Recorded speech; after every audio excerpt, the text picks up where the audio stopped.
Now, of course, introduction time. Now this one is special. So, the brother on the screen right now, we go back at least 12 years to be exact. And I always like to give people that story where it was Trinity Mall in the middle of the week. He came to the mall with his laptop. We sat down by the food court. We spoke about music and how we want to get better in music and how we want to do all kind of different things to improve the craft and improve ourselves as DJs. At that point in time, he still had problems coming out of the house on the weekend. We will get into that into the chat as well too. Get to that. Right? He's going on to be part of so many different DJ factions in Trinidad and Tobago, including Redymix DMT, which I'm very, very glad of. You know, we have toured the Caribbean from St. Vincent to St. Lucia doing carnivals all over the region.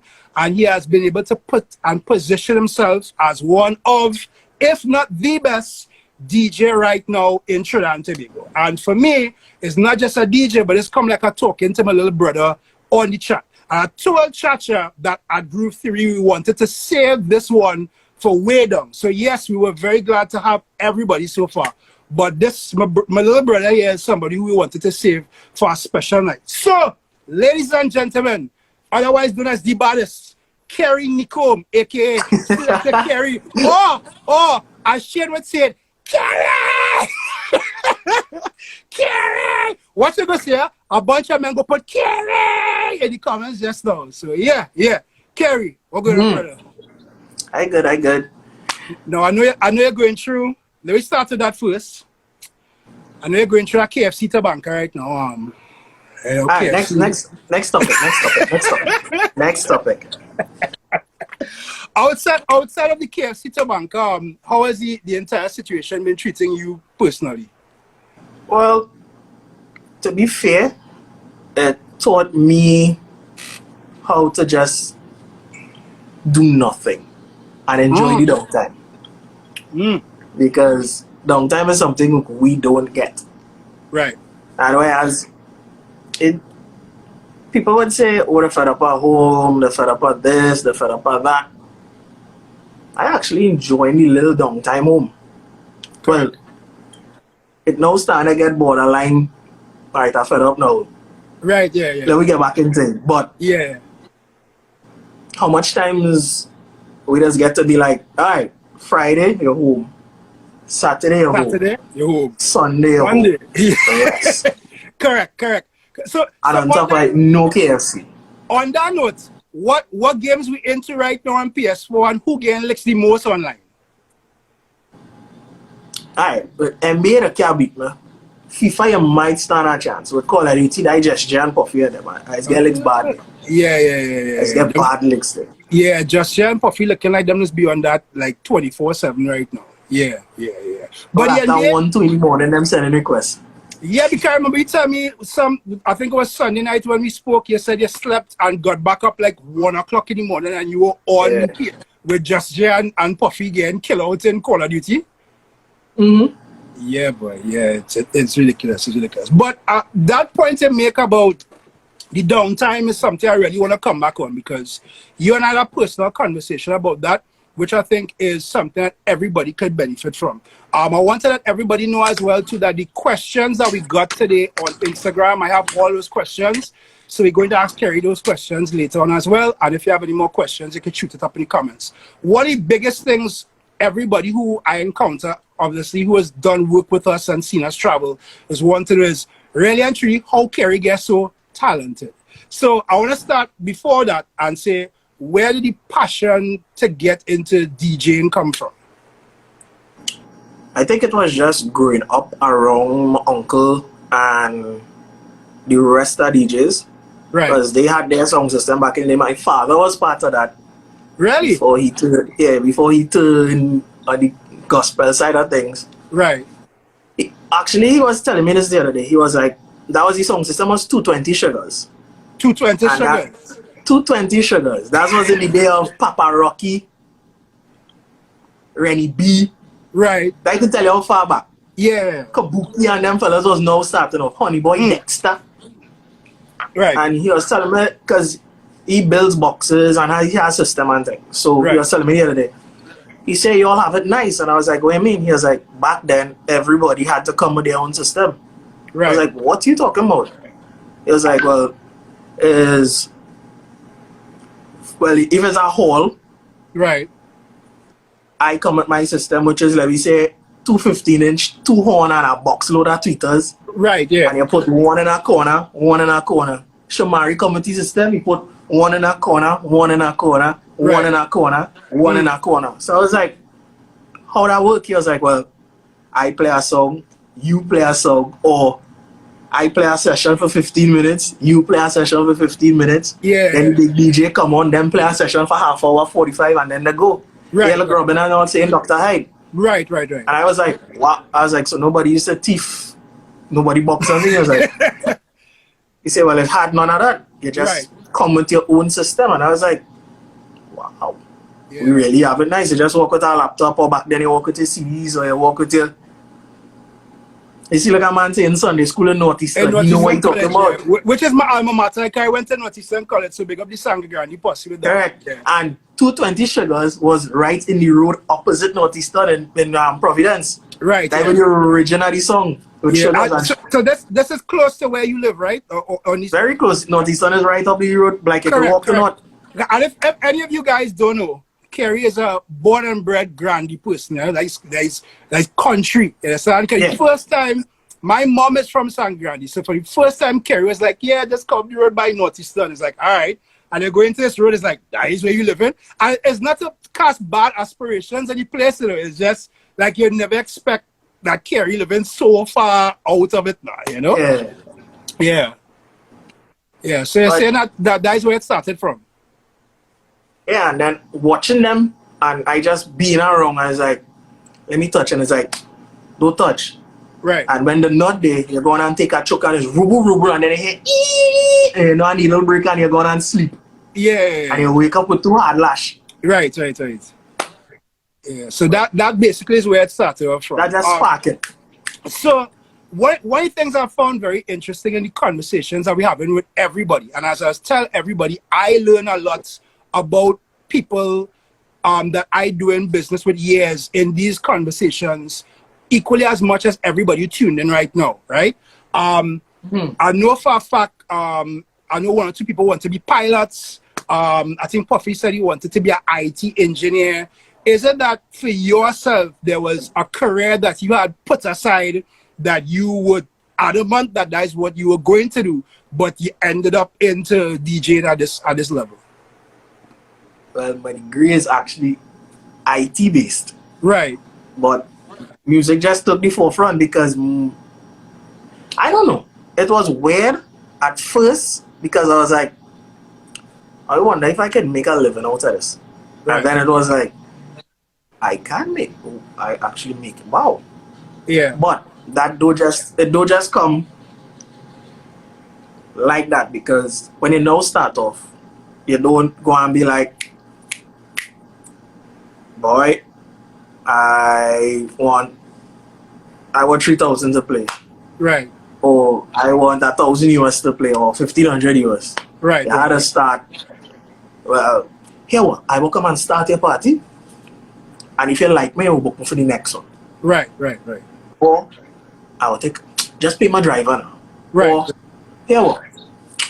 I will take a 500. Right.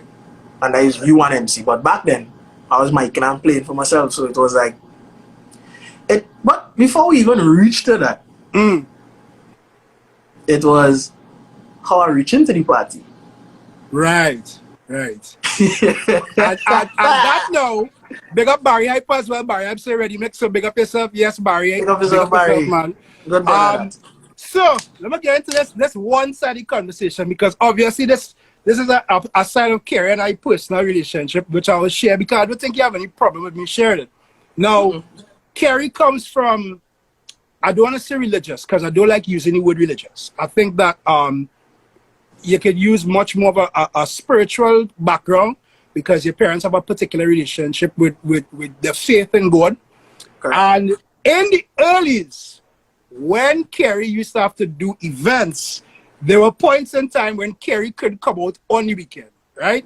And I'll let Kerry explain why, because I don't want This not me telling Kerry's story. It's Kerry telling Kerry's story. So, I remember multiple times, like, yo, Kerry, we have a dance to do Friday night. Boy, I can't go there. No, mom saying, let me come out. That's right. So, explain to everybody, like, why in the beginning it was very difficult for you to come out to do events on a weekend. In the earlys, how to put this? It had gotten so bad at me just wanting to play music and wanting to be a part of the culture that is playing music that I would literally pack my clothes on, let's say it's a Friday and I had to go in the club. I would pack my clothes in a bag, put it under the car, mommy kind of yard, and wait till them go and sleep, and let me say 12 o'clock, 1 o'clock, my older cousin, because myself Andre. Andre was my driver from day one up till I buy vehicles and had vehicles to say, right. Andre, we going so link up, we go. Right. Andre would call, oh, where? I say, well, I need to go meet Maudi Road on the corner. I will go outside. Right? Right. Get dressed. Leave my short pants, my jersey, my vest, whatever. Leave it under the kind of same bag, shoes, everything. Walk out the road. Jump in the car. Go play. Come back home. Weird. And remember back then, it had smoking in the club. Right. And you know, cigarette does stay in you. Stay on your clothes. I don't smoke. Never smoke a day in my life. But you know that scent does stay on you. Yeah. I waking up in the morning and my mother's like, why you smell like cigarette? Like, I go in. But them days were serious, I tell you. So, right. And I used to have to jump the wall because we didn't have the gate. It's them sliding gates, so you know that noise. Right, yeah. Jump the wall. You know how much time I break city just throwing bag over the wall? By the time I get a bag, you reach on the road. You ever get catch? You never get catch? I got catch like twice. Weird. I got licked straight. It's at a time though. Somebody saw my father and granny. I was like, boy, Kerry mash up the club last night. Wee boy, snitch. He come home. And it's how he does do it. So he come, he was like, Kerry, come. I was like, yeah. So how the club was last night? We club. Club. I was like, alright, don't lie. Don't lie to me. Think. Right. I was like, well, don't do it again, right? I was like, yeah. It so happened I got on the radio and them didn't even know. My mother knew. Yes, true. Because when you started working 96 with us, I think you told me that your father did not know that you were on 96.1 points in time. And ironically enough, for everybody, Kerry started working Saturday overnight. This was right after Chacha and whoever. Chacha and Carbon. Chacha and Carbon with the 9 to 12. And your father did not know that you were working overnights. Yeah, I know. Because I used to say I go with my cousin, the same Andre. I go with my cousin them for the weekend. And what I used to do, I would come down early, like I would travel down. Or mommy would drop me. And I will travel back up in the morning when 6 o'clock done. Yeah. Ironically, there were 1 or 2 times they came and actually slept on my couch because I really couldn't go back home at that time. Yeah. Correct. It was too late. Yeah. But I was working with Kwan, rest his soul. Yes. Yeah. That is the truth. The reason why I bring up that question is because, and this kind of goes to the first thing that we want to cover. We have a lot of young people who want to get into DJing and forgetting the technical part that they have to get to, especially for younger people under 20.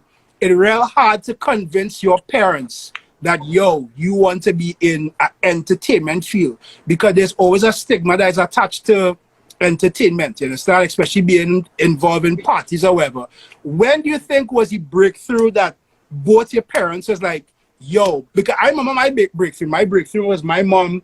She just heard me practicing in the room a day, and she's like, she come outside, like, Shomari is like, yes, I come outside like this, waiting to get some talk now. Because at that point, I was playing She's a Who, and she really didn't like that song at all. So anyway, I remember that.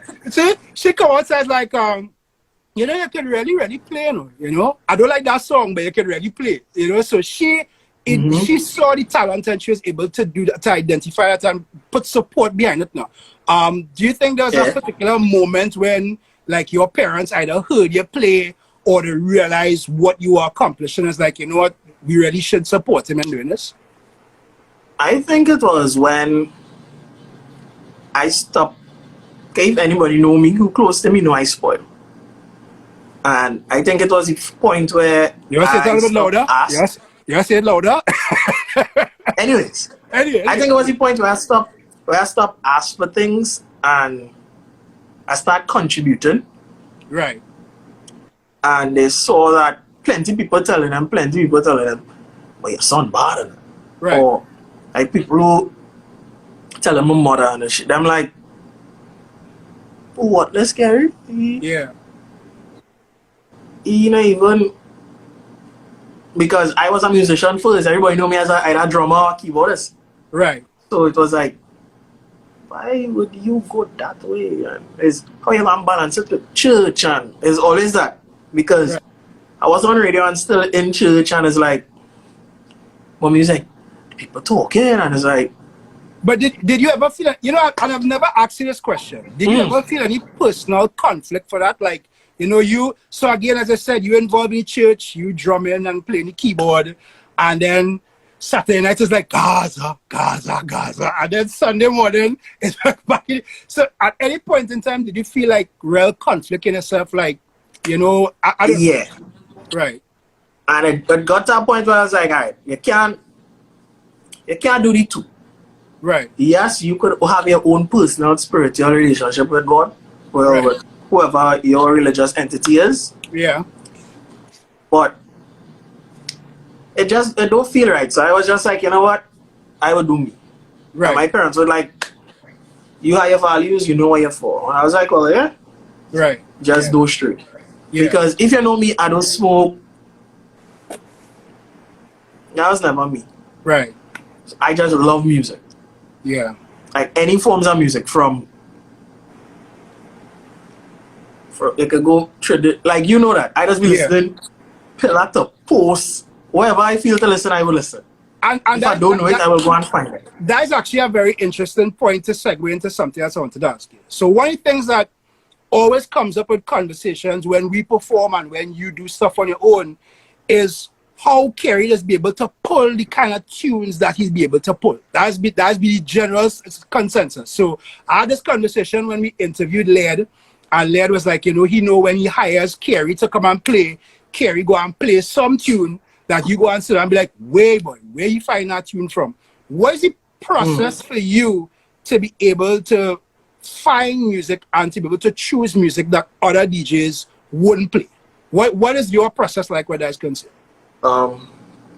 Yes, Laird, I see you in the chat, and I also have your question ready to ask. So don't worry, I see your question. Right. I think it's just having that grasp of music and knowing where, right, A would always fit with A. Right. But that don't mean B and C can't fit with A. It's how you do it. Right, right. But knowing your history and knowing where, it's not really knowing, appreciating history and appreciating where the music came from would always make it groove better than just choosing one and just having fun.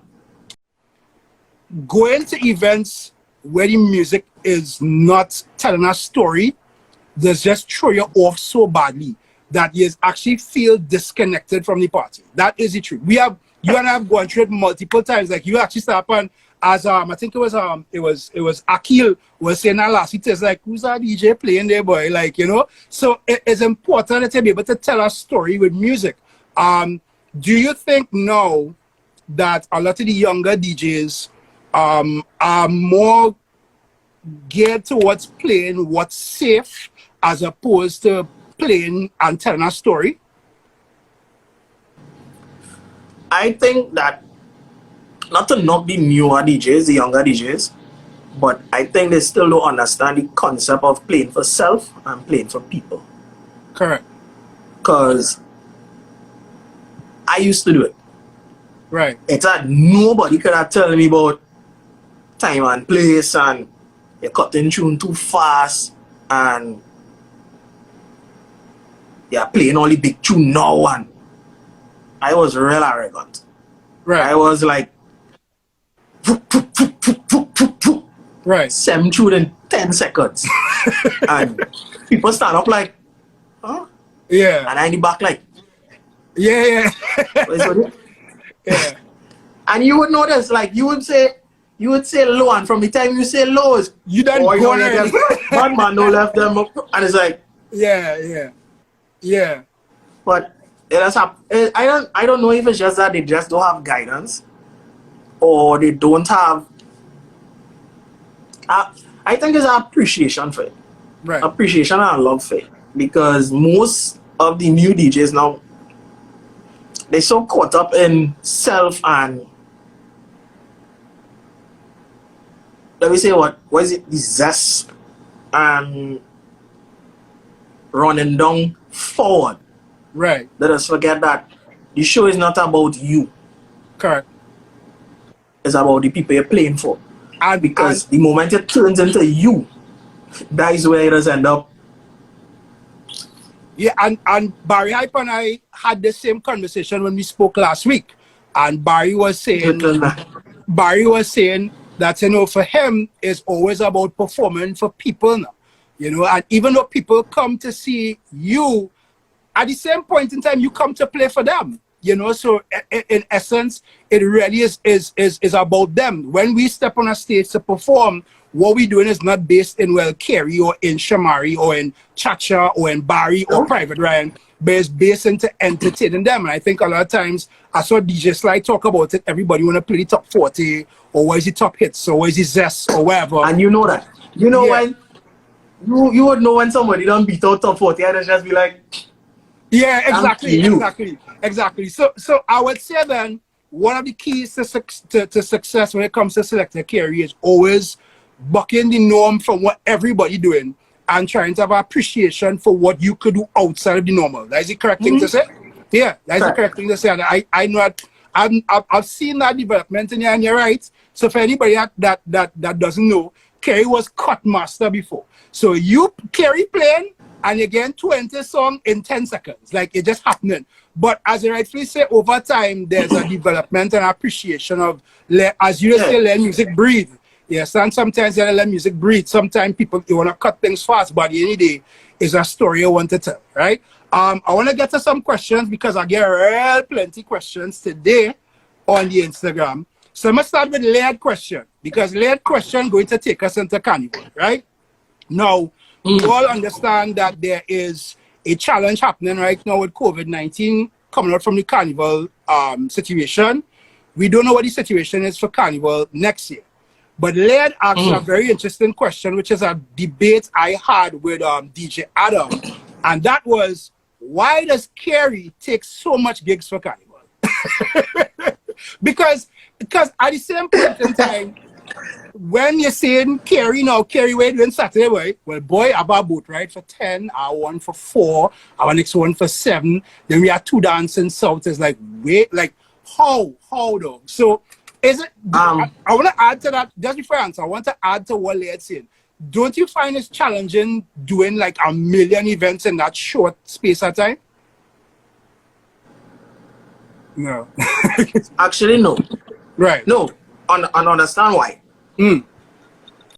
We would never take events that would run. Alright, let's base it off like this. For Friday, if we have a 7 to midnight boat ride, right? You know, after that you have, let me say, the boat come at 12. You have 1 to roughly 5 o'clock to play with. Right. So that one event till midnight. Right. Then you have, like I say, 1, 2, 3, 4 hours roughly to play with. You play for an hour. You could do 3 events in them 4 hours. Right. Alright, let me say, after the boat ride, you have an event O2. 15 minutes O2. After O2, you come back in town. Government campus. Like 2 down. Right. After that, you take, let me say you go Queen's Hall. Right. That's 4 events in one night. But then, all right, so You won't take it. I saw Barry had comments about securing the bag. So I get that because I think now, especially where it says that there are no events happening, securing the bag really helping out now. Because, I mean, you have done the It's not just that to it, Mm. but I was having this conversation with Ryan, and Ryan explained to me something, and he understood why we doing what we doing. Right. Because we are relatively new in the soca market. Right. So let me say the past 3 years, roughly. Right. Because if you look at it, 3 years back, we went from doing, let me say that the first year we really launched and hit hard, we had 25, 30 events in the carnival. Right. Right? The year after that, we had about 50, 55 events. Right. This year gone, we had 113. Damn. And then Ryan was like, right, you all make your name and stamp it. Right. So that whereas people don't have a second guess and doubt. Right. So now you can be exclusive and call an exclusive price. Right. And I was like, what do you mean by that? He was like, all right, understand this. If you do 112 events, let me say at a like average price, 2,500 a event. Right. Do the maths. Right. But you're weighing yourself thin. You are. Yeah.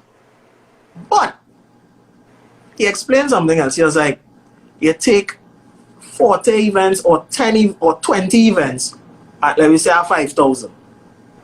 Right. You won't run yourself thin. You remain exclusive. Right. But that comes when you're stamped. Correct. So you think that this wait. Look, Lane. Watch Lane. So for you, what's your lad saying? That question backfire. Oh gosh. So yeah, yes, Lane. Price raise. But it kind of goes back to a question I see in Jaden Colander asking here. In terms of creativity, does playing so many gigs at one point in time take a toll on your creativity? Because at the end of the day, and I had this conversation with Ryan, you doing so much events back to back, and that actually is taking a physical toll on your body. But again, as creatives, remember you and I will talk about music fatigue, and hearing the same tracks over. There's always a great story that Kerry used to give me when he and Five Star Aki used to roll to performances, and you started listening to different me in the car going down on repeat every single time, so that when you're reaching the show, you know how to cut the song from the right spot so it used to sound like a performance. So all of you different me, inside, outside, from the chords to the keys to the tones to the whatever. Remember we did that with live band and a DJ? Exactly. We did that with a guitar man. Right. But it's not, I wouldn't say music fatigue. If you love what you're doing, like, I would be dog tired. Like, sometimes if it's the last, it's like carnival, we just space out events so much, but then coming down to cram time, you just really can't. Right. You know, the last week of carnival, it have no sleep. Correct. And sometimes I would be on my last. I've seen it. And 4 or 5 songs in, I tired, but I go in. Yeah. I go in. And then when I'm done, sleep. But it does end up where music creatively takes a toll on you. Right. Because sometimes your brain does just be like, all right, I'm done. Yeah. And that is where it does end up. Is sometimes people just say you're going back to repetition. Right. But it's not repetition, it's rest. Right. Letting your mind reset. Because not all the time you just sit, everybody's have off nights. Yeah. Everybody. It's not nobody here does be hitting right through. Yeah. I have off nights. Everybody's have off nights. Yeah. But your off nights are only based on if you leave it as an off night. Right. Right. Because most times it does end up sometimes it would be so caught up, the vibe does just take over. I understand. Yeah. And when the vibe take over, it's a different kettle of fish. Yeah, I agree with that. I agree with that. And Kester rightly says that once you don't play the same set over and over, I just always have this this conversation with Carnival. Everybody's be like, they're not playing any new music, they're not playing any new music. Carnival is not 1 year. Correct. Yes, it have music to play, but okay. The first DJ play the new stuff, which is madness. But we'll let me go there. Right. Second and third DJ come back and play the same thing. Right. What I come in and play back is radio. I wanna be devil's advocate for that. So every year, and I know a lot of the DJs in the group going to hear about this. Every year when we go to events for Carnival, there's always the talk, this DJ ain't playing none of the old thing, he only gave me all the new songs, and then we now playing all the new songs and people are not responding to it. What is your take on that in terms of why you think people are like that when it comes to soca? I think it's a seasonal thing. Every year does happen. Like the first few weeks of Carnival, people be like, right. All right. 3 weeks into Carnival is like, all right. 4 weeks into Carnival is like, ooh. Yeah. 5, 6 weeks into Carnival is like, oh my God. And I really just be like, Ryan explained that best to me. He was like, I fed up. They always do it every year. It's be like, yeah, Ryan, oh God, Ryan playing the same thing over and over. And then 3 weeks down the road, where Ryan mash up the party? But it's the same songs he was playing. Alright, perfect example of a song. Trini Boy Juicy. Bottle Overhead. Yeah. Nobody was playing that. Correct. Ryan, me. I would say probably Ryan, Adam, me, Euphoric. And Adam was also one as well. Yeah. Right, yeah. And people was like, what song was that? It have a vibe. But it knew. Right. 4 weeks down the road, it could be water. And it's like, but I think that raises a point that Private Ryan was saying when we had the discussion, that he looks at soca as memories music now, right? So it's like you can't create memories from something that you don't have memories of, you know? So if it is like go and play a real good example was when you and I did that year when we did Vincy Mas and St. Lucia Carnival, and we came back and we were talking about Top Striker. And we were talking about Top Striker for weeks, right? And it's like everybody's like, yeah, except you say like people just grooving on it. But from the time Top Striker took over Uber Soca Cruise and it had memories to go with Top Striker, that is when everybody started to jump on it now, you know? So I think it really has to be the fact that soca right now is still seen as memory music. You agree with that? I can say so. But I also think it's how to live it. Right. It have people who would know soca from all over, and it have people who would only know Trinidad soca. Correct. And for the traveling DJs here like you, myself, Barry, we would know that you could go certain places and play Trinidad soca and they would stand up and watch you like, huh? Exactly. Yeah. And that actually going to go to a question that somebody had sent for both of us actually. He said he wanted to know how do you market yourself as a regional DJ? And I think you and I can attest this. It has to do with the research, the places that you're going to. And you can't go into a place thinking that everybody wants to hear from your country alone, or they're going to think that, well, you come to play for your own alone, because I believe that every party is about representation. And as you would attest to this, if you go to St. Vincent and you don't know no Vincy tune, people go and party with you, but at some point in time they'll be like, all right, well, you know, it's also a I wouldn't say a small-minded, but a close-minded mindset. Right. Whereas we know Trinidadians, and we know that they are a hype culture. Right. So a song may be big, but Trinidadians would be, let some IG videos bust with it, people throwing things, people pelting this, and it's like, hey, all you gotta play this song. Yeah. And it's like, Yeah. But that's being big though. Yeah, I agree with that. I agree with that. I agree with that. But I just got a question here sent from DJ Sly. Somebody wanted to know if Kerry plans any of his sets. So no pre-planned sets. Nah, I find that it takes away from being in the moment. Right. It takes away from being spontaneous. It takes away from the craft. Right. It takes away from you. Right. Because alright, you play alright. It have a hip hop set every DJ know. Which led I'd sing the other day. Right. ASAP Ferg. Yeah. Work. We Yeah. them boys. Good cushion alcohol. Yeah. No worries. Right. You see how I'm calling it out? That is what sets do. Yeah.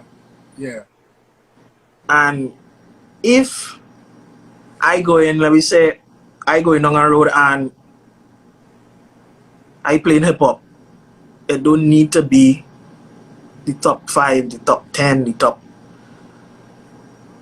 It has, right, like how we would say, everything have a time and place in a party. Mm. If the DJ before me play new hip hop, I could come back and play hip hop. Right. But it has so much wide genres. It has, you could play R&B and come up into hip hop. Yeah. You could play what boy? You could play reggae and reach hip hop. You could play hip hop and go soca. You could go anyway. That's so much things. But plenty DJs are saying that, oh, this is new. Yeah. It are ways of doing things. And like I had to, you know, much time I take belly and say, hey, I gonna start with this new tune. Right. Beating on radio. Books and people like, what's up or what you? Yeah. And it's like, you know, it's kill your confidence. It's kill your whole vibe. You know, I just said that. And I want to big up Raw Fusion on this because he said this to me once, and it's something I know you real notorious for because again we've done events, so I understand how you play. I remember Raw Fusion telling me a very long while ago that especially in Trinidad and Tobago, we are accustomed to real hard music all the time.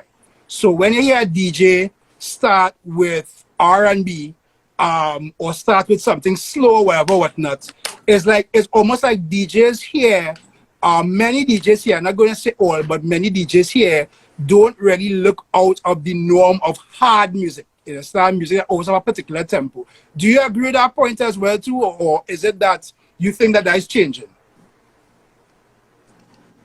I would be victim to that because let me say for the past 5 years. Right. I would say 6 years. I would always like to start hard. Right.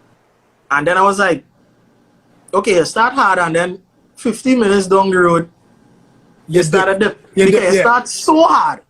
People like, whoa. I say, yeah. But then again, time and place. If you playing last, you ain't going and dip to climb.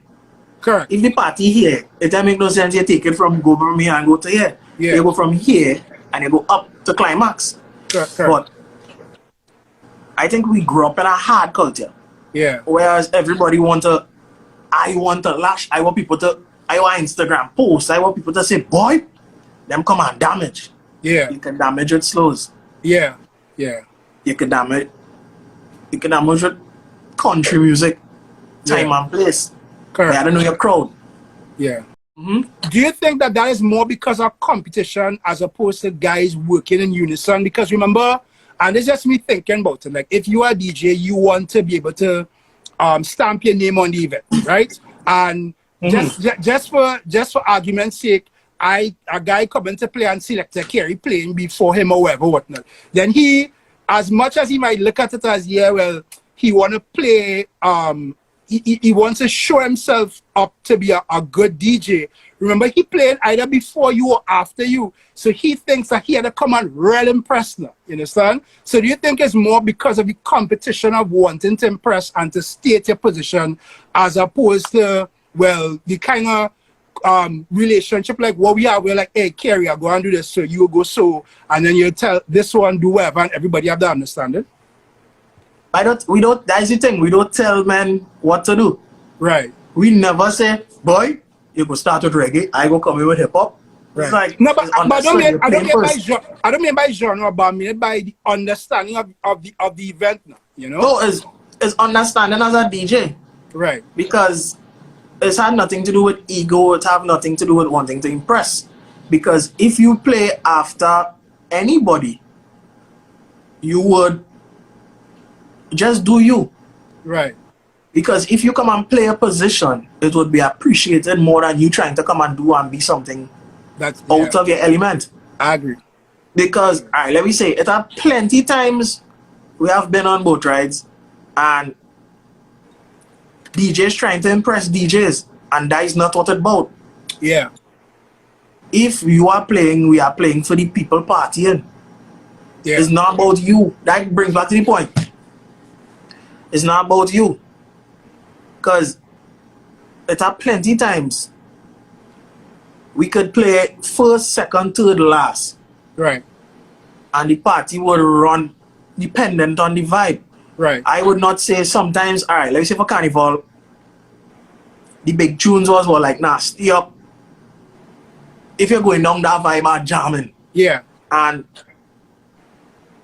if the party reach a certain time and the vibe is there, and you are the third DJ and it have 3 more to play, take the party and go up there. Right.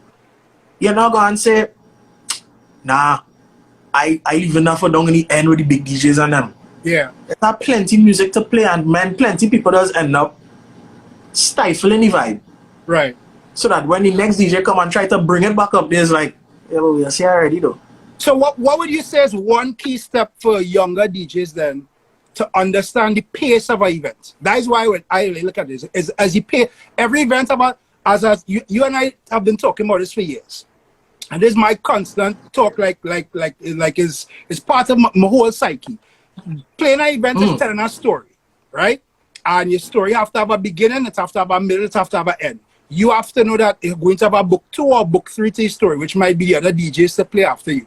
So what do you think is one thing that any young DJ could try to incorporate within the craft to ensure that they understand a pace of an event? Take self out and understand your place in the race. Right. And look at it from a perspective of, if you partying, what you would want now. Right. Yeah.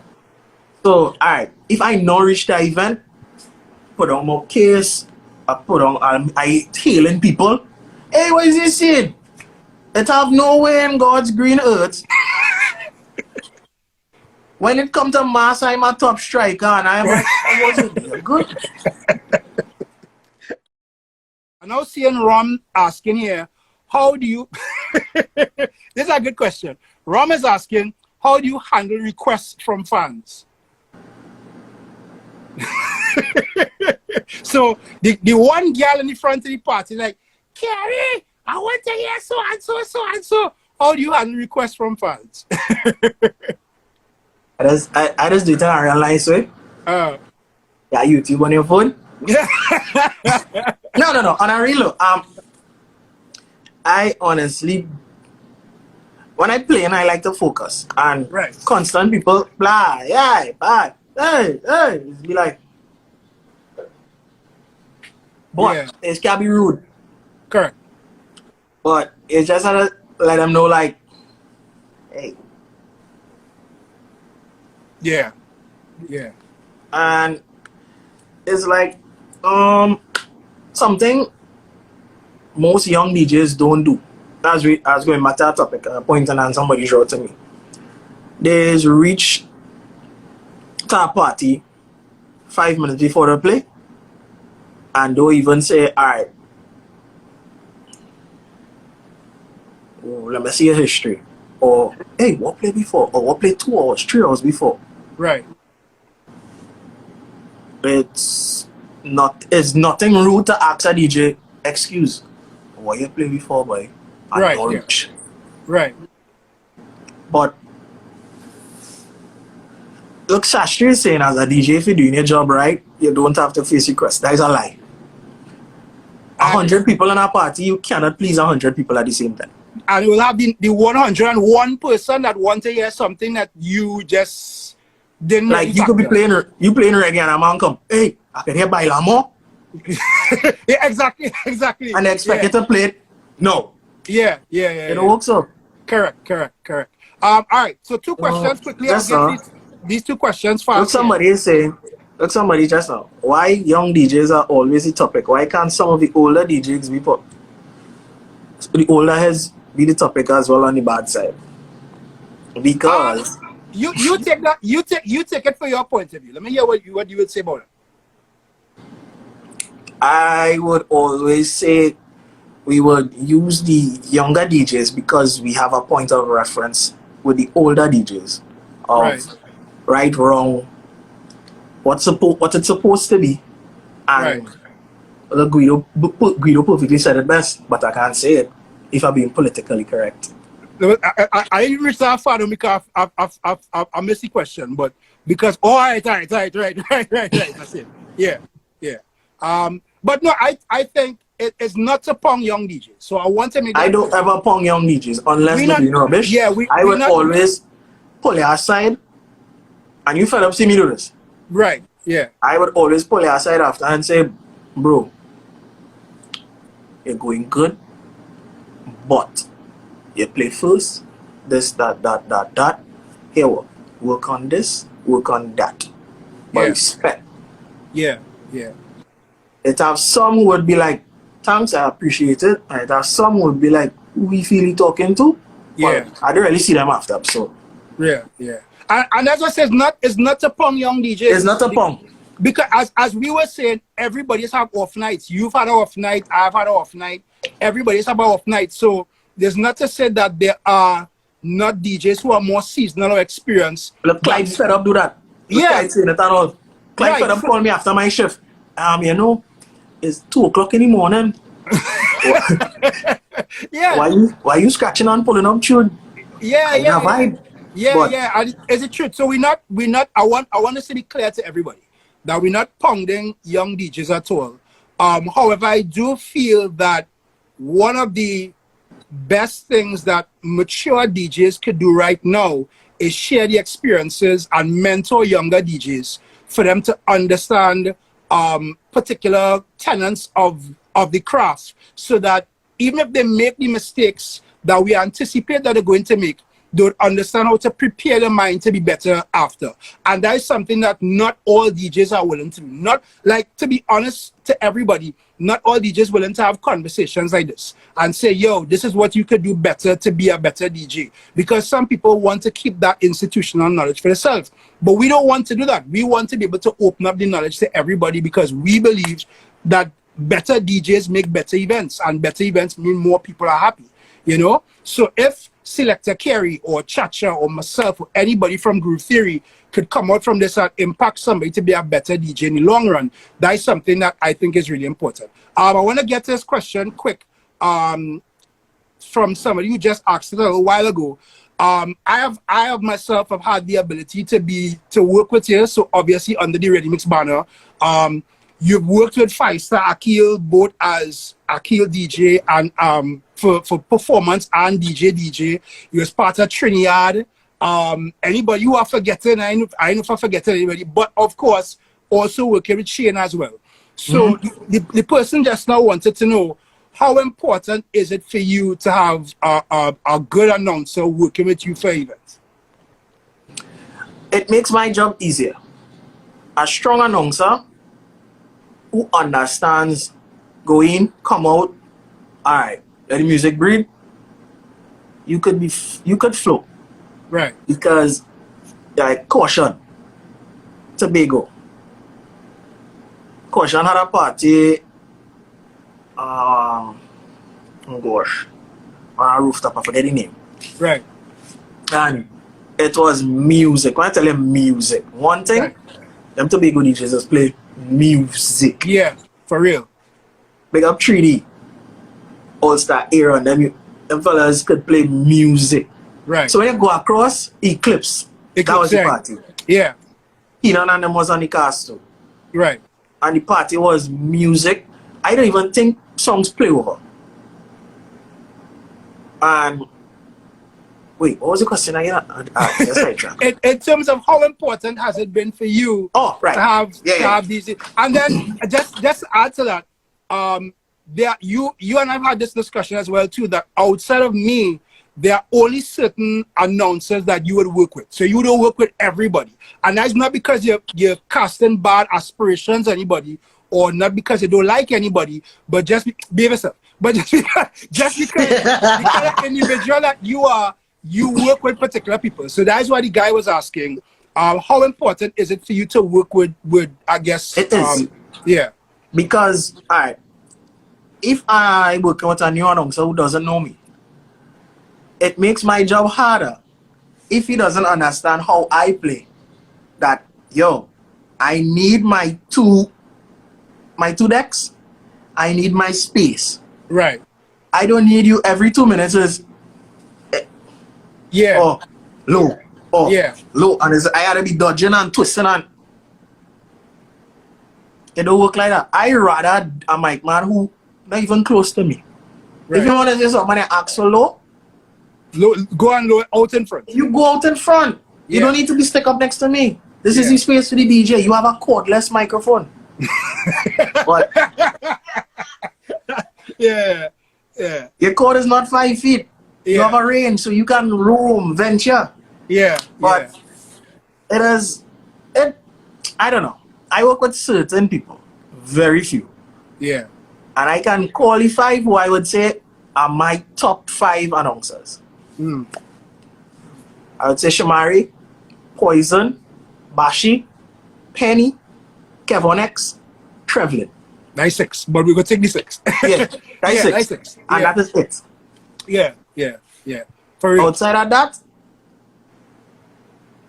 Yeah. I'm not saying I would not work with you, but I would just have to tailor myself to play different.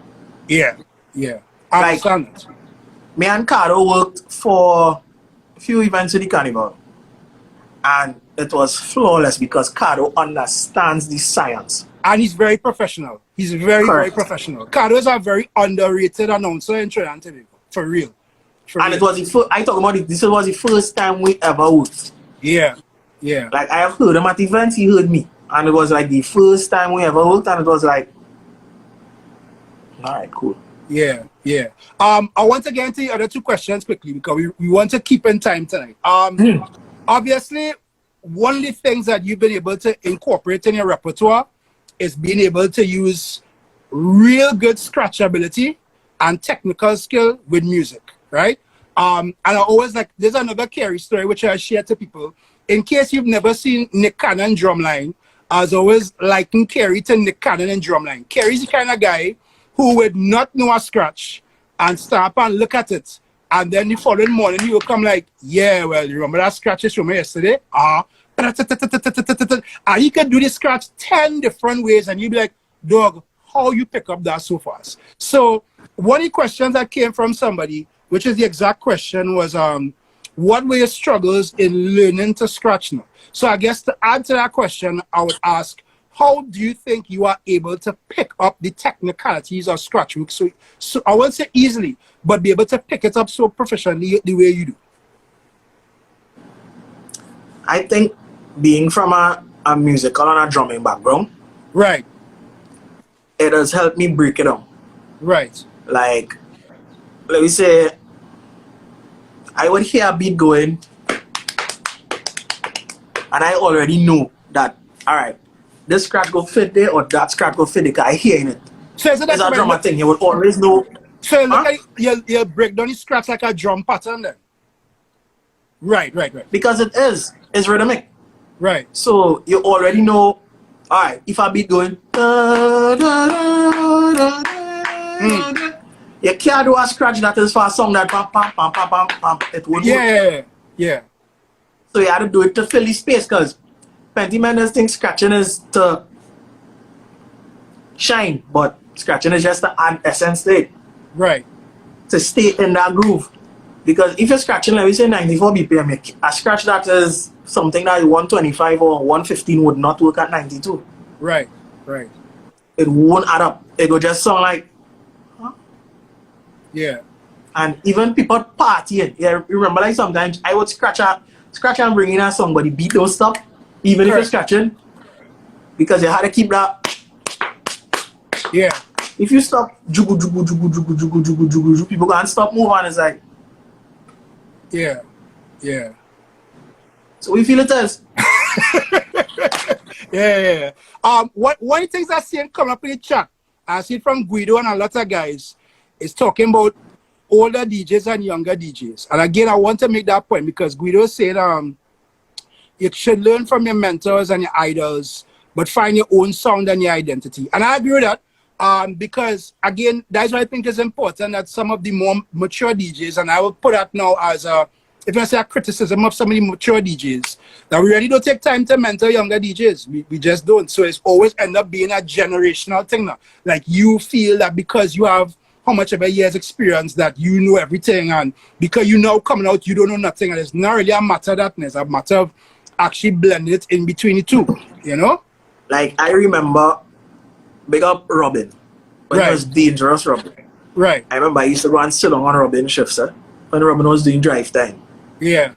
And that was years ago. I wasn't even on radio. Yeah. And Robin used to take time and say, alright, how you doing? Rob, it have so much. Robin, chat. You remember these Saturdays up by Ding Dong and them in Bones Road? Yeah. When it was just DJ scratching whole day from all stations.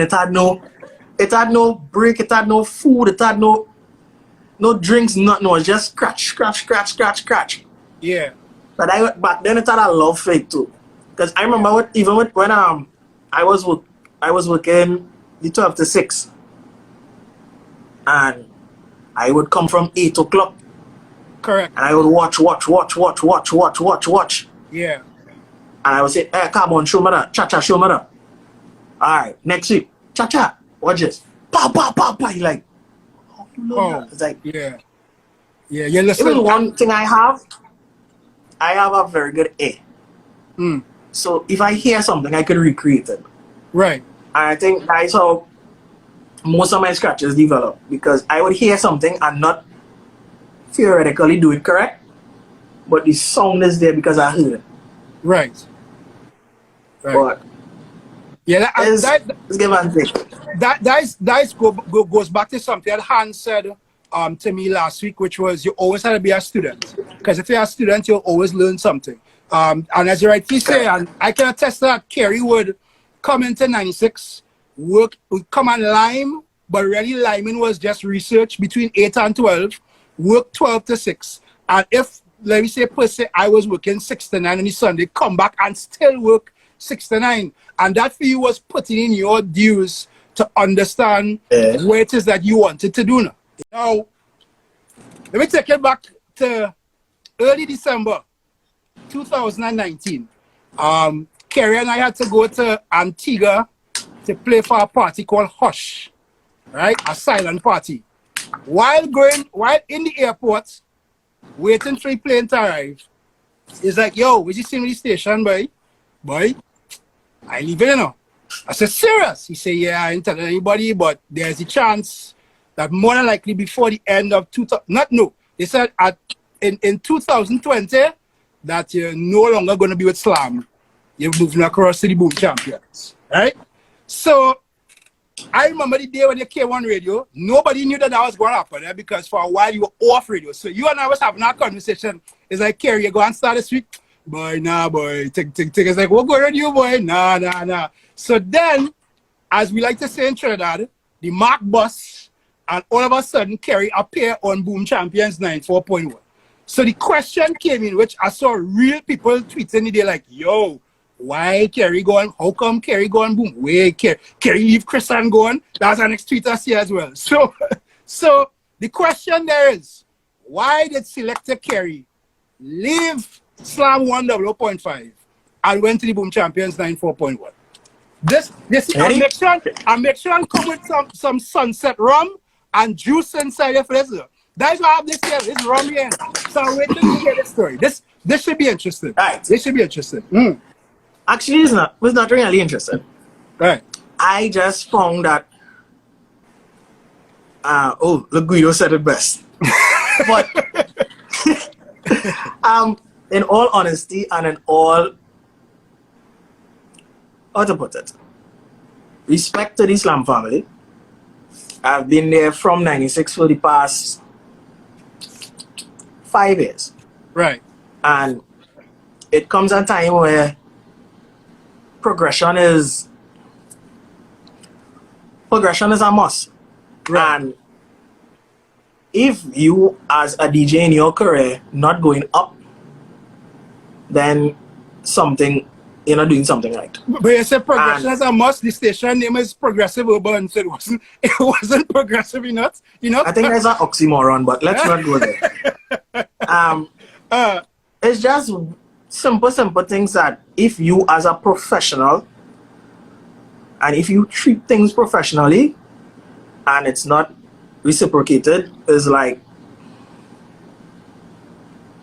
where do you draw the line? Right. And no malice, no heartache. I am still good friends with everybody there. Right. We still have that friendship. But I found it that I needed to take a next step. Right. And if the #1 station in the country approaches you, you don't say no. Right. And if the #1 station is paying #1 price, you don't say no. Right. And I would not leave a station to go a station and go back down. That makes no sense. Right. I would not leave a station that not giving me the rights and the freedom that I deemed on myself. So do you think that was there any particular incident or something that was just like, because I do believe that, but I also think that with every big decision that has to be made, there's a catalyst for change, right? There's one time where something happened and you went back home and you sit down with the people who are important with your team and you say, yo, I feel I'm gonna make this decision, whatever. And I did. And then in addition to which, you and I would have spoken about probably other offers that you may have gotten from other places. So was there one particular reason or one particular incident happened that forced your hand to pick up and say, yo, I think I'm gonna leave? And what was your reason for choosing Boom? Was it just because you believed that Boom being the #1 station by numbers was the best place for the point in time, or was it the freedom to do what you wanted to do? It's not just the freedom.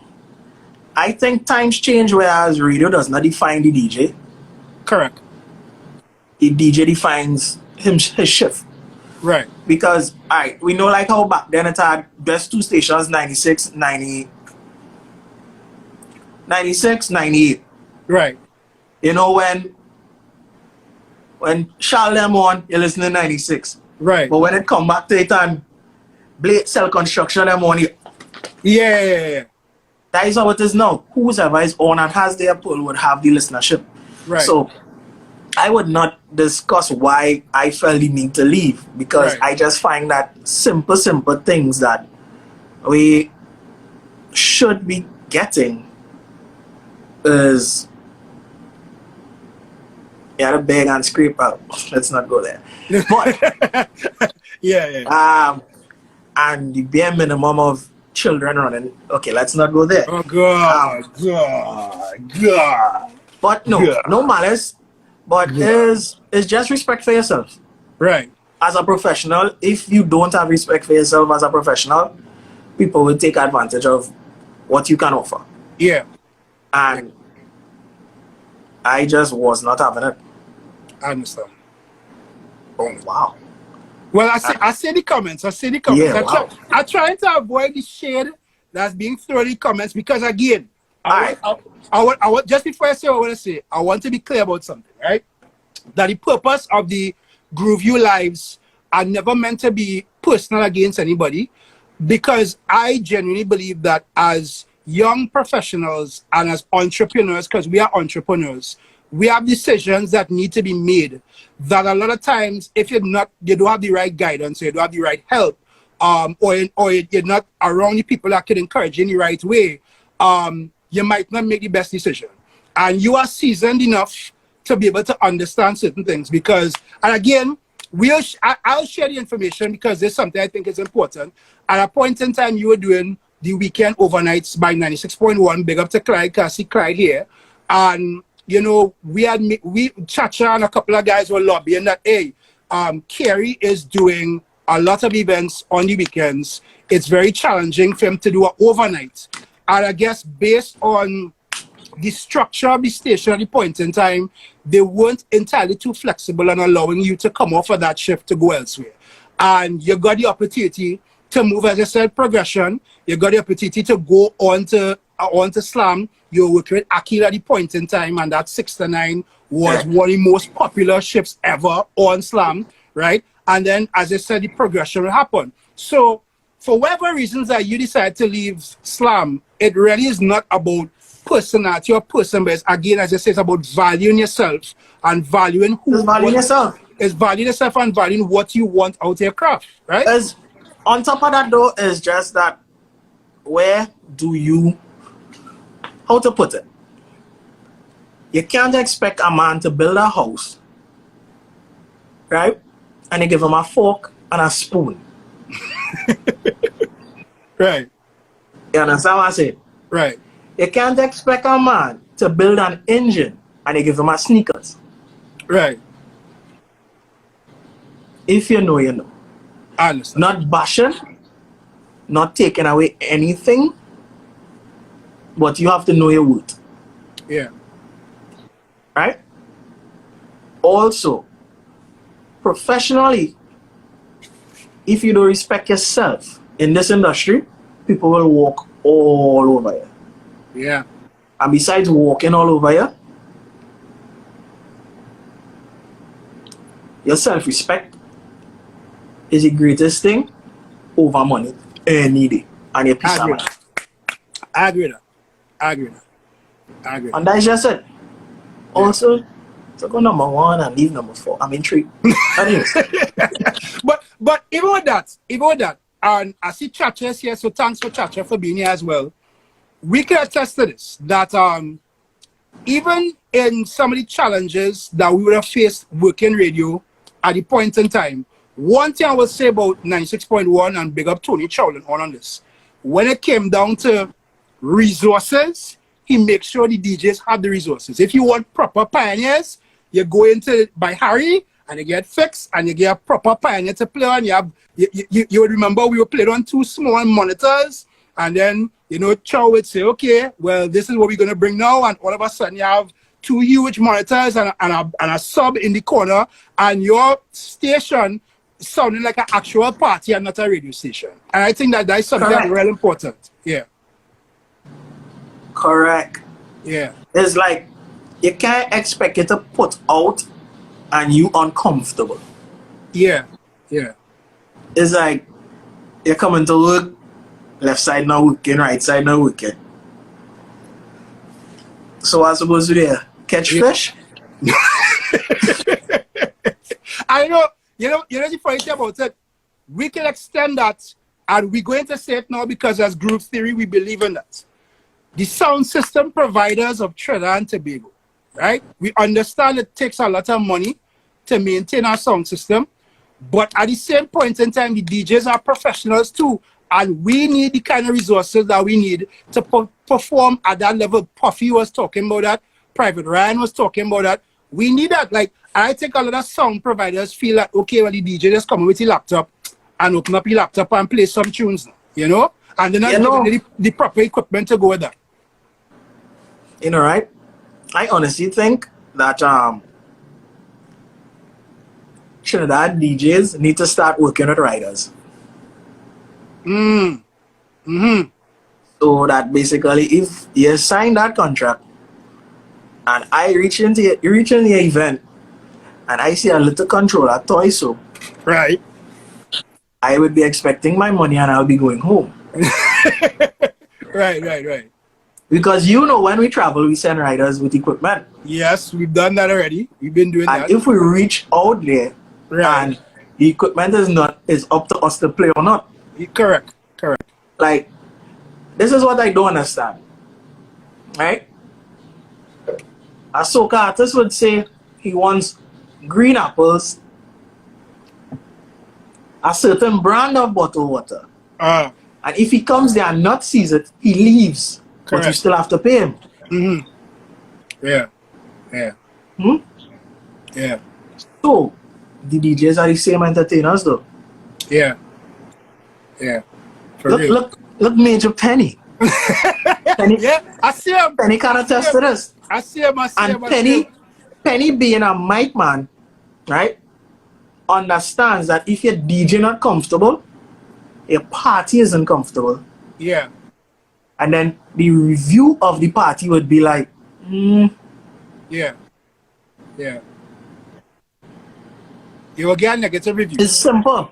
I think too that just that point of riders that you was making, that is something that all young DJs, and I know what I'm gonna have this discussion with Chacha because I got a message from somebody recently that wanted us to bring on like a entertainment promoter and somebody who promotes like DJs or whatnot to talk about how DJs could treat the craft more professionally. Because I saw somebody message me and say like, where's a rider? And essentially a rider is a list of requirements that an artist would like to have to be able to have his performance in the best way possible. And for DJs, many times in our rider, we just want a proper pair of pioneers or a proper pair of CDJs and a good mixer and a good working microphone. As a matter of fact, our rider has been pair working pioneers, an S9 mixer, and a cordless mic, a proper working cordless mic with monitors. And that's really all you really want. Like I've seen riders for guys who want rum and that kind of stuff. But at the end of the day, we just want proper equipment to work on. That's all. Yeah? Guys, look, me and Selectah Pro was having a discussion the other day, production sounds. And we was like, he was like, I was asking him, what do you prefer? One wedge or a wedge left and right? Right. He was like, I want a wedge left and right. And a man was like, why? I was like, if I am getting stereo sound here, I don't need to hear the system out there loud. I am once you're comfortable on stage, your front stage. And that is the next thing. DJs don't take time to understand sound. Right. And sound engineering. To the fact that if your levels are in the red and you telling the song man to push it he is not going to raise it because he is getting a distorted signal. Yeah. If your music is not analyzed and your master in Serato is all the way past 12, he not going and take you on to raise. Yeah, I agree with that. Because they don't understand that if a song is, they don't check levels to begin with. They don't understand, oh, that song, the waves are too big. So it's going to be harsh. Yeah. It's just, I know there's plenty things and they don't understand and then they correlate song man. Hey, you're drinking, you don't want to raise the volume. He not going and damage no equipment for one party. Yeah. The pay he getting from this cannot buy back a lab grouping or an EXO amp. Yeah, I agree.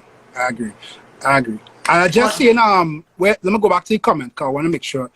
So Jojo the Don, saying, so being devil's advocate, if I can't afford to rent a full S9 console for a DJ based on the DJ's requirements, but I can afford a controller. So this is just my take. Kerry could also chime in on this. Now in the rider that I have prepared, we usually state the preferred equipment is a S9, a pair of pioneers, cordless mic and monitors. And as DJ Chacha was just saying, room temperature water, right? If, however, you cannot provide it because Kerry and I have been to countries already where there's no S9, it's no pioneers, it doesn't have that, right? We've gone to countries. It's a one S9 on the country and quite on the next side of the island. And it done so, and your party done so. right? So we understand that, but that is why it's important to liaise with the promoter to find out what it is that he's working with. And if it is that you take it at a particular level of seriousness and the promoter takes it at a particular level of seriousness, oh gosh, I see Jaden saying Vinci, behave yourself now, man. Behave now. Right? I'm not saying Vinci. Anyway, but no, we basically saying that at the end of the day, promoters would provide you with the equipment that you need to. That is the bottom line. If it is that they can't provide, once you set it and that you're serious about it, they would be like, all right, we really can't play.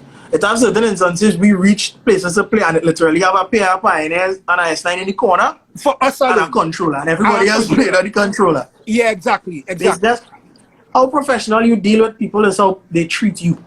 Right. I remember the first time I flew on my own to go. That be Antigua? Nah. Or Grenada. Grenada, yeah. That's the first time I remember myself, and when I reach in the airport, I see a man with sign, Kerry, come on, there's me. Yeah. And when I reach, promote them carry me to do sound check and all kind of thing, and it's like, yeah. And I think there's a professionalism that many DJs, not even young DJs, just DJs, on the whole in Trinidad, aren't really aware of that exists. Because as an artist, we are looked at as performers, and at the end of the day, if it is that you go to a particular country, and they're paying you to come and perform, they want to ensure that you have everything that you need, and that is why I am going to endorse it. I'm sure Groove Theory, Chacha, you yourself can endorse it. Any DJ should have a rider, especially if it is you want to travel. You have to be a traveling DJ. Especially when you be a traveling DJ. And you know, I'm gonna put this out as something for Groove Theory as well too. I think that is something that we should endorse, that DJs have riders in Trinidad and Tobago, because I mean, Kerry and I've always talked about going to events and seeing some old controller, or as Adam and I went to an event the other day and he got an Essex hook up to 2 of the old Pioneer 800s, and he's like, well, yeah, that's what we have. I was like, yo. So at the end of the day, I really think that is an important thing as Group Theory that we have to endorse. I had a conversation with an announcer friend of mine yesterday that made the argument, and this is a continuous argument that we've been hearing flowing through the entire sphere of entertainment. Why is there not a DJs union where basically we have a representative that represents all DJs, or the majority of DJs that exist, right? And you now speak on behalf of the DJs. So if you working at a radio station, the union knows that DJs should be paid a particular amount of money because we are providing a service, and to ensure that there's not exploitation, the DJ should be paid at least this much. Or in another case where it is that, all right, we want to hire DJs, we just go and hire Kerry, but this fella here, we just go and hire Shomari and Kerry and whoever, but this guy here come and say he coming to play for free, right? So he just mashed up the whole thing. Why do you think there has not been the formation of a DJs union so far? I think it's based on people think that this is a dog eat dog industry. Right. But it's not. I could only speak for me. But I don't think that would work. Right. Because when you're thinking that, how to put it?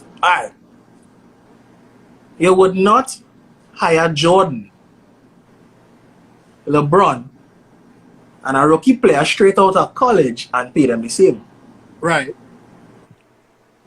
You wouldn't buy a Benz, a Tita, and a bicycle and put the same gas on all. Right. Or put the same tires on all. Right. So I would always say that everybody don't undercut yourself. Right? Don't sell yourself short. Right. But charge fairly. Right. Right? And because it's not we're not doing this for thanks. Right. We're not doing this for, hey, boy, thanks for coming. You're welcome. This is most of us income, daily income. This is what we're living on. Right. And if you come into undercut, but just saying, all right, new promoter, right? You looking to hire, are going off the grid here. He hired Jazzy Jeff, right? He was going to hire Jazzy Jeff, he was going to hire Chris, he was going to hire Four Color Zach, he was going to hire Puffy, he was going to hire Overdose, right? Just calling names. And 5 DJs come, 3 playing for free, 1 playing for a bottle of rum, and the next one playing to bring 3 people in the party. Right. New promoter, what is he going to do? And he don't know nothing about DJs and crowds, and he probably going to go the freeness and the bottle of rum and the 3 gears he bring into the party. Correct. Right. And at the end of the day, the party is going to be Blair. Right. And then people going to say, nah, but anyway, man. Right. I just always believe in giving people a chance. Right. There's no such thing as taking a risk. Right. You can either hit, you can miss. Putting a new DJ or a young DJ who is also trying to make a name for himself is always no problem with that. Right. You can put them to play early, you can put them to play dead last when the party. You know what part? Alright, even if it says at 10 to 4. By 3 o'clock people are tired. Just give them a chance. Unless you're in St. Vincent and then the party. Yeah, that is going till 7 night. That's going till 7 in the morning. Yeah, but yeah. I would never say, and this next thing, right? A serious promoter would not skim on DJs. Big up Music Blair. yeah. Big up Blair. Music is your part. Friends. Yeah. Right? The music will carry a party from a good review to a crappy review. Yeah, correct. Your food could done. Your drinks could run out. But if the music on point, yeah. people would not study that. As I said, I want to take Clyde the Outlaw comment here because I think it's important as we're talking about the DJ union. He said on a real, it's about a lot of issues and logistics to a DJ union. Most time it's not about who's worth more than the other. It's also about unity, which this so-called industry does not have. And I also agree with that. I agree with that. I agree with that. Because at the same point in time, even though there's a good point. You just raised the point about LeBron and Jordan and putting all of them players on the team and a rookie and paying the rookie same amount as them, right? But I do believe, and I saw somebody made that comment in the chat, and I think it's important to highlight it. I think ego have a real big part to play in it. Because even if it is that somebody's being paid a little bit more than me, it doesn't necessarily mean that they are better than me, or it doesn't necessarily mean that they're worth more. Because look at it like a normal job. If you go into a company and you are paid $10,000, bet your bottom dollar to somebody in some other party company that being paid $25,000. And you're not going to be like, well, I work less than him. It's just a matter of probably where you're coming to the industry. It's a matter of what standards are set. And I think the standards is going to be a big issue because there's no real genuine unity amongst and across the board. Setting standards for DJs is going to be quite challenging because as that guy was saying, ego going to come into it. You understand? And I think that's a real debatable topic, which I think is about paying your dues. But knowing your worth. Paying your dues, but not underselling yourself and knowing your worth. Yeah. Because everybody who make it, well, quote unquote, make it, started at the bottom. Right. But you can't be at the bottom and you don't want to improve on your craft. You don't want to take time to understand things and expect to be paid top dollar. Right. It goes hand in hand. Because your work ethic has to be. You can't, a promoter can come to you and say, I want to hire for so. Alright, 4,000. but you're playing at 500 level. Right. Yeah. It don't work. Yeah. It's had to earn it. It had to reach a point where you could call a price, and if a promoter could pay it, and they know, all right, I am paying this because they could deliver. Yeah. That is the thing with the price, you know. Yeah. And plenty of people just think, oh, it's big DJ thing, small DJ thing, fight down. No. No. Yeah. They sure that, hey, if I hire DJ Track, and DJ Track coming to play for me, DJ Track is going to shake. Right. You can be DJ TikTok and you come in. Well, I think yeah, I would try. And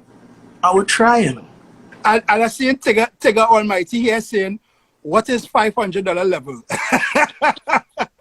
No, but before I say Tigger, again, it's not I don't look at it as a personal thing. I just look at it as probably, if it is actually now coming out, let me say now coming out, you've never played an event before, and you're trying to get an event and a guy willing to give you a bribe, but you're willing to give something, willing to pay something. So it's not like, thanks for coming, but it's more like, hey, I know you're trying to get yourself out there. So let me introduce you to the market. Right, exactly. And next thing, plenty DJs do not know how to do is to network. Right. You come to a party and you play early, there are always more than 3 to 4 promoters in an event. Correct. You go up to them, you introduce yourself. You don't need to go and say, hey, I'm a DJ. When you're doing the next party, you go book me, right? Right. No. Yeah. Hi, my name is so. I played I play early. I don't know if you listen. I just want some feedback. Thanks. Yeah. That is it. Yeah. I agree.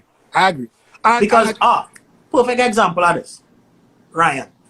As I said, Ryan reached in the conversation. So big up Private Ryan, man. Yeah. Look, Ryan was like, you could play, but I am not sure if you're ready to play on Brainwash. Right. I can play. And I have been playing with Ryan for the past years, and this year gone, but last year gone. No, this year. I played in Brainwash because Ryan understands his crowd one. Right. It's not a Trinidad party 2. Correct. It's a worldwide party 3. A global event. Yeah. And the music, you have to be able to play for that country, this country. And I always used to be like, what do you mean I could play what or not? And it's only after I understood, and I was like, it made sense. Because plenty of people just feel as fight down, and when is your time, is your time. Yeah, I agree with that. A union only does so much, but if the workforce isn't, if the worker, you could give her ant sugar, it's up to the ants to carry it into the anthill. Yeah, it's not way. Oh. Come on. But that's just it.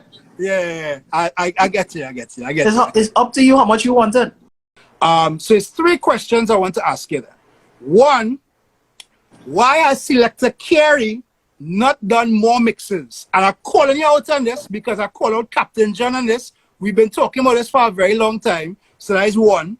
2, what is your opinion right now on the online DJ platform in terms of DJs going live, whether it be like Travis and Chris who have people diving in a trunk, or a guy who probably just going on Instagram to do something live, so to speak. So let me start with those 2. Mixes for me, I think I am my biggest critique. Right. And I don't like to put out inferior work. Right. So if I put out a mix, I like to put out a serious content. Serious content. Whereas I don't want to half step it. Yeah. Right? And I need to literally sit and focus on a mix, because people just think is just doing a mix. Yeah. You need a concept, you need intro, you need content, you need to produce. There's plenty of things. It's not just sit down and press play. Right. And I am my biggest critique. Like I have some mixes to do, I sit down, I start to build it, and then it's like, all right, now I need some more stuff.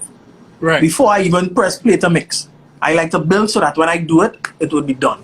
Right. That's just me. That's my personal thing. Right. Yeah.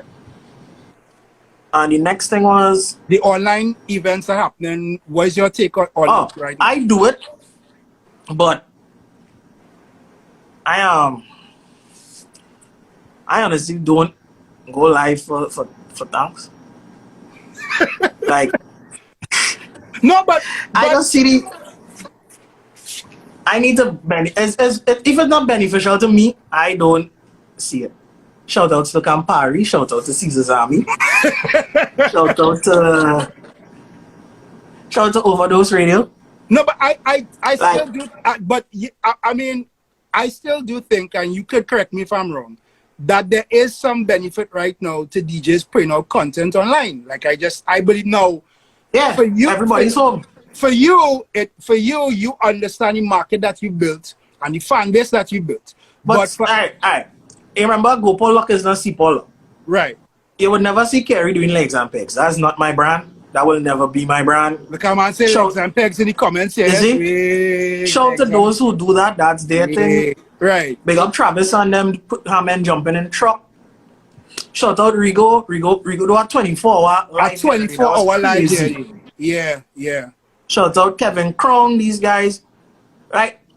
Shout out Overdose in Bahamas. Overdose do an online radio and cracking 3 mil, 4 mil. You're correct. But everybody has their vein. My thing is, they see look like saying viewing at the body. You would not see Kerry doing a viewing at the body. Yeah. That is not me. Yeah. Like Elon doing Juve. Elon doing Club SIL. That's them. That's those guys. Everybody have their vein. And it's like, when Ding Dong said stay in your lane, I am not a guy to go on a live and say, hey, legs on pegs, legs on. Yeah, and that's fine. Cause everybody have the own. Everybody has their own vein. Because I look, I'll get an example. As I said the Club Emotions in St. Vincent. The whole of St. Vincent locked on to Club Emotions where come online. And that is one market. But that doesn't necessarily mean that Kerry had to go and do his own version of club, whatever. Next thing, right? No, big ups to everybody doing their thing right now in this season. But the main thing about it, this time is a time where if after this you come out sounding the same, then you waste real time. You wasted a lot of time. And you gotta find your own lane and own it. Yeah. Look like I saw Ryan was in the top 100 the other day for mixtapes. That is crazy. Hey, big up Private Ryan on that. Big up. That was crazy. He's 60 something. He's in top 100 of podcast listeners. Correct. In the United States of America. And that is crazy. Work over a particular period of time. So you're very right. You're very, very right. Because he found his lane and he owned it. And now Private Ryan is not just the DJ, it's a brand. Correct. So everybody has their own little, like my thing, what I found doing, I got more in depth into my production. Right. So my editing, my refixing, just my total song has changed. Right. Yeah. And I would be putting on some mixes because I can't be home and just. But right. So Kerry, quick 50 minutes here. The last thing you were saying is that a lot of DJs feel that DJing is DJing alone. Explain that comment to me. The game has changed, whereas music is so accessible to everybody. What makes you stand out? What makes you sound different? What is there else to do? Right. Okay. I'm gonna give an example. Captain John. Right. DJ.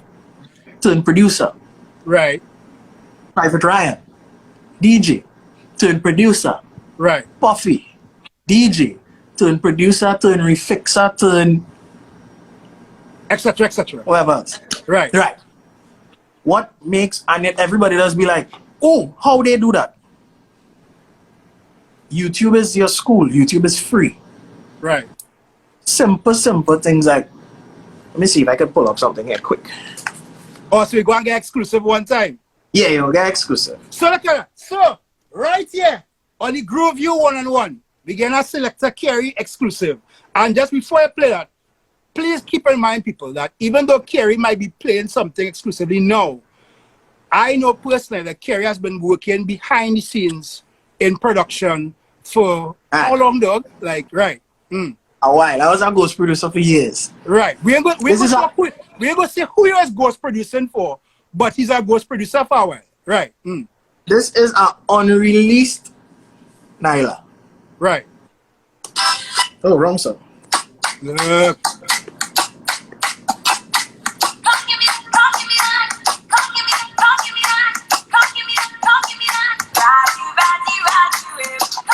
I'll skip through it a little bit. Right.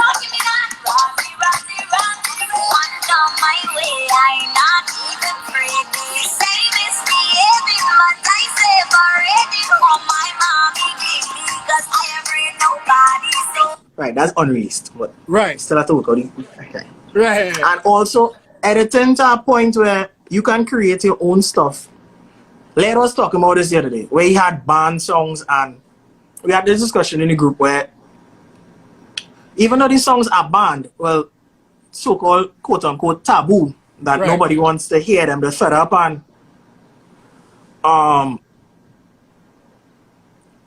like it was like, what? Yeah. And we were saying that you can play these songs. Right. But if you are creative, you can tell a story by playing these songs. Tell a story playing these songs, yeah. And that is where you as a DJ production would come in, sitting and taking time where every other thing is. What's that good to say? Serious things. Yeah. Yeah. Big up Bass Gang. That was Right. sick. I never heard that here, but it's so many. A trap remix of Black Cake and Sorrow. Right. Crazy. Yeah. Crazy. But do you think it's necessary now that DJs must become producers? It's beneficial, not producers to a sense, but know how to tweak, know how to create, know how to express yourself in the music that you play, so you don't sound like everybody else. You stand out. Yeah. Like, all right, if we're going down the road that we're desessing, right? Everybody's going to come and play the same 20 songs the same way, right? Right. What would make you stand out? Yeah. Like, this is an idea I was working on, and here's.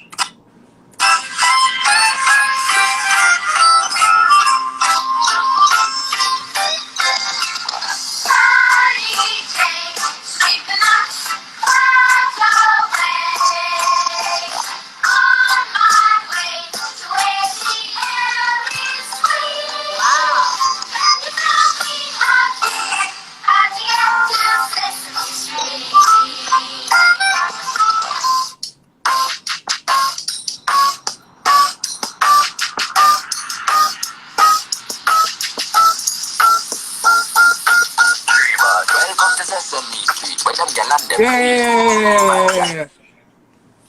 Somebody else could play it, but they can't play like that. Yeah. Even for Mendes want to do, like we say, basic transition, and not understand that music is universal. Right. So basically, you're playing hip hop and you want to transition into something else. So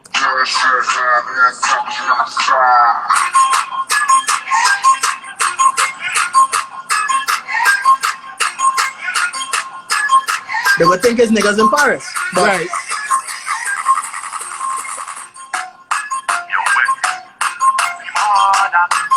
Yeah. I'm like,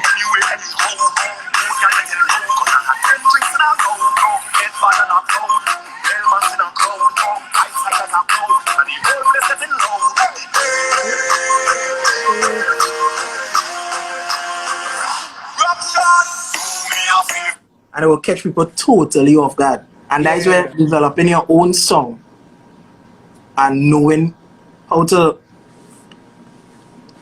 just do little things does pay off. Yeah. Because somebody gonna be like, yo, actually that Young and Restless, that live.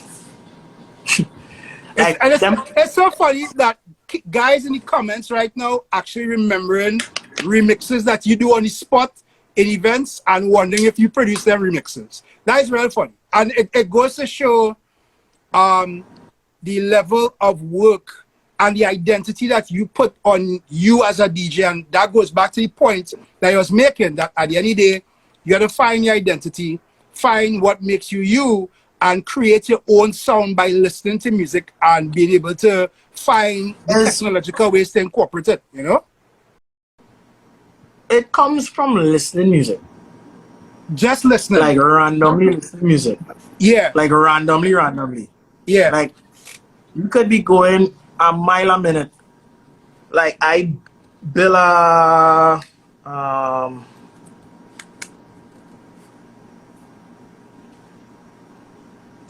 I play. That is where musicality comes into play too. Right.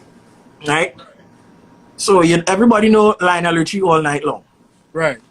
So if you can simply take time, YouTube will teach it, keys, chords, chord structure. Right. Oh, yeah. Actually, that Young and Restless was Chacha's idea. Right. He referred it to me and I was like, all right, let me try it on a ritual. And I sent it to him, he's like, but knowing chord structures, oh, let me play this. Before I play that, the Lionel Richie. Everybody would play Private Ryan's Feel the Love. Right. But if you can produce and dabble, you would play some, and it would sound totally different like this.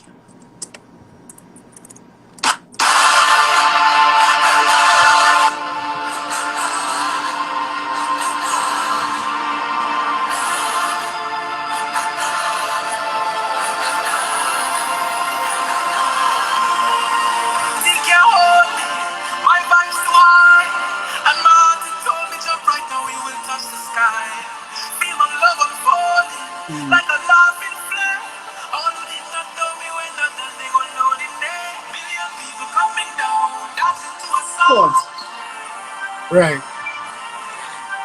Simple little things like that would always make it stand out, and it don't take nothing. It don't take nothing to sit down and. I would say it wouldn't take anything. I would say it takes you doing the requisite research and putting in time to figure it out. That is what I would say. Because remember, and I say this because there are advantages that everybody has that other people don't have.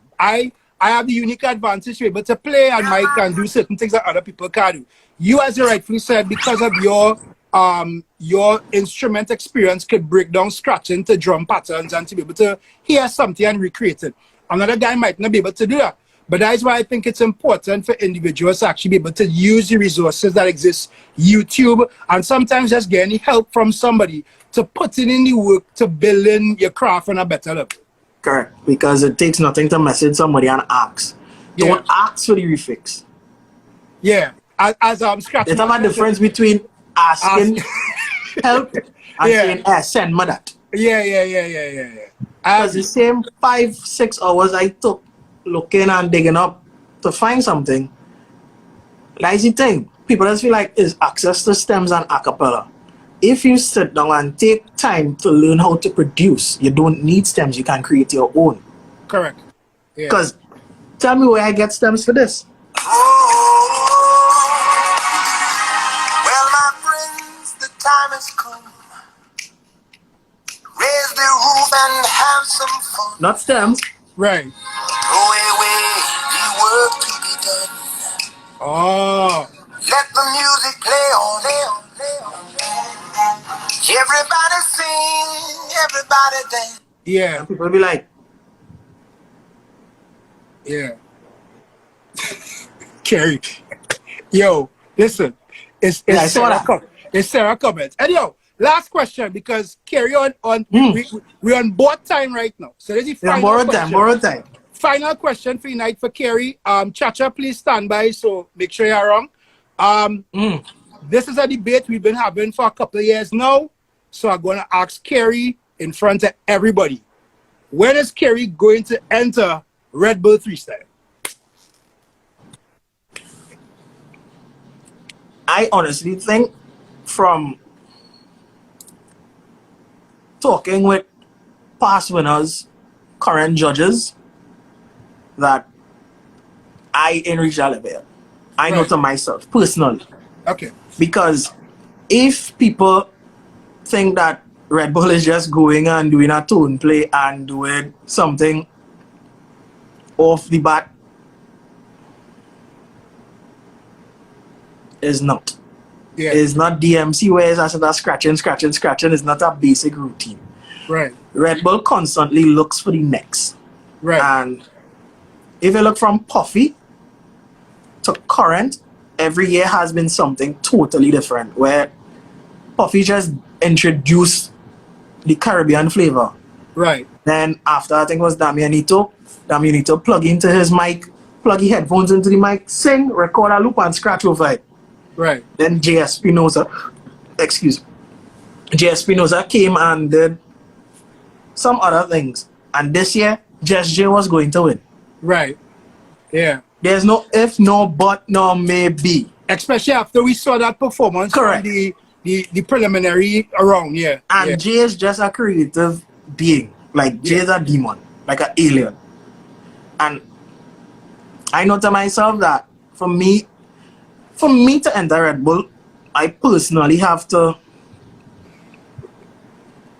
stop play parties, stop be on radio. Yeah. For at least half of the year. Yeah. Yeah. Because it takes that much dedication out there. And if you know how the competition is structured, it closed off after Puffy. The Caribbean was closed. Right. Because alright, what we gonna play again? Soca and dancehall? Yeah. Puffy did that. Right. But Jay now came and reinvent the wheel. Right. And played guitar on a trackpad, which was like, it was amazing. Yeah. Like I remember when he fly delay and he had the day and he was practicing by the school, the rock school. Rock, right? Yeah. And we were like, sure. Me and Chacha son up like, yeah. And he did say the year before when he entered the preliminary, the year before, and he was here for like he had a 24-hour delay, and Jay, Chacha, DJ Sly, myself, a couple of other guys, we went to DJ school and we were putting in work. And Jay was literally saying that for him to focus on freestyle at that point in time, he had to lock off gigs from Carnival. He had to forget playing in events. So literally now, you have to take yourself out of those revenue generating things that you're doing to put yourself in the space for this one competition. And that's a real challenge to do, correct, especially when you have a lot going on. Yeah. So I ain't reached that level yet. Right. And I know to myself as a personal thing. Yeah. My mindset literally had to,